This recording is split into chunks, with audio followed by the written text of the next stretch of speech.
तुझा आज जाऊन झोप, मी इथे झोपते. ती उशी आण जा. या कुंड्या इथं मुद्दा म्हणून ठेवल्यात हे कळतंय मला. थांब, कुंड्या बाजूला करतो. ए नाही नाही, अजिबात नाही शुभ. तू या कुंड्यांना हात लावायचा नाहीस. हे बघ, तू या कुंड्या हलवल्यास ना आणि हे जर आईंना किंवा शोभाताईंना कळलं ना तर परत आरडाओरड, भांडण आणि मला आता हे सगळं नको. आज ऑलरेडी दिवसभरात खूप काही घडलं, आता अजून नको. हे बघ, मी झोपते नाही, इथे काहीच प्रॉब्लेम नाही मला. तू जा, तू आज जाऊन झोप जा. श्रावणी, तू असं एकटी बाहेर कसं झोपणार आहेस? तुला भीती वाटली तर? नाही वाटणार मला भीती. मी करीन ना मॅनेज. आणि काही अडचण आलीच ना तर मी कॉल करीन ना तुला. तू जा ना प्लीज.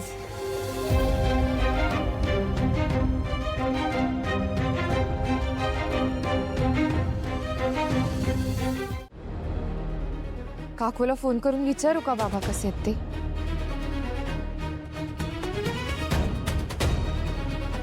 काय चाललंय तुझं? हातातलं काम सोडून सारखी काय फोनवरती असत्या? एका वेळी एक काम करावं माणसाने. आईना आणि शोभाताईंना कळलं तर त्या परत चिडतील माझ्या.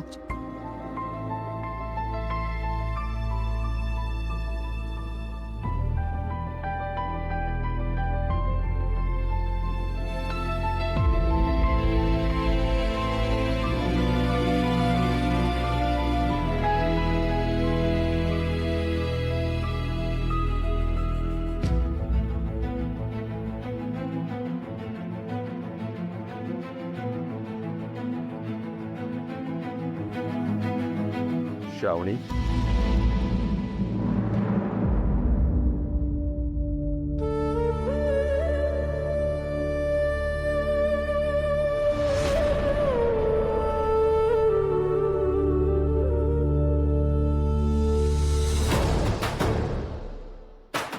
बाबा, बाबा, तुम्ही तुम्ही इथे? हो मी आलोय. श्रावणी, मी तुझ्यावर रागवण्याचा, तुझा तिरस्कार करण्याचा खूप प्रयत्न केला, पण बापाचं मन नाही मानलं. श्रावणी, मी माझ्या मुलीशिवाय नाही राहू शकत. नाही राहू शकत श्रावणी. बाबा,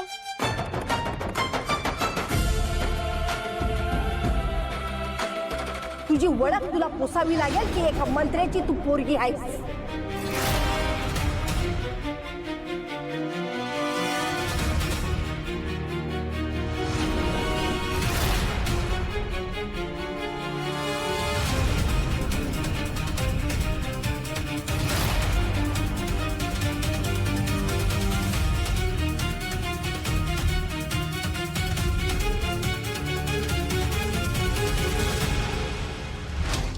हे सगळं काय श्रावणी?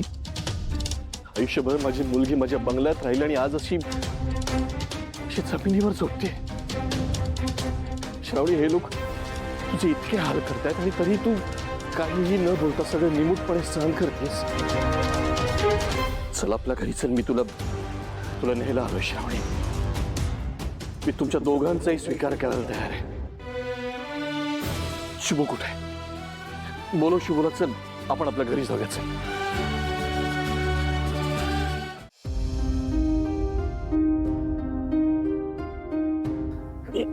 अण्णा विचार टाकते. ऐ, थांब. माझ्या परवानगीशिवाय बाहेरच्या कुंड्यात तू सरकवून ठेवल्यास? नाही, मी काही कुंडांना हात नाही लावला. शुभू तिथे फक्त बाजूला बसला होता.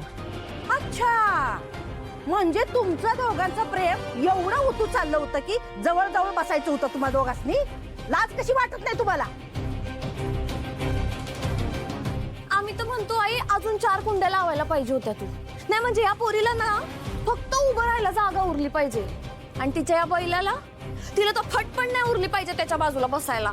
चालतंय, 4-5 कुंड्या का, चांगल्या 10-12 कुंड्या ठेव. एवढीच फट राहायला पाहिजे. आम्ही दोघं रात्रभर उभं राहायला पाहिजे.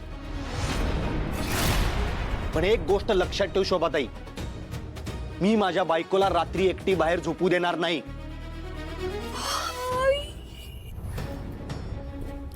बाई बाई बाई बोलला, बायकोचा बैल बोलला. या पोरीसाठी घरच्यांशी भांडणार आहेस तू? हा?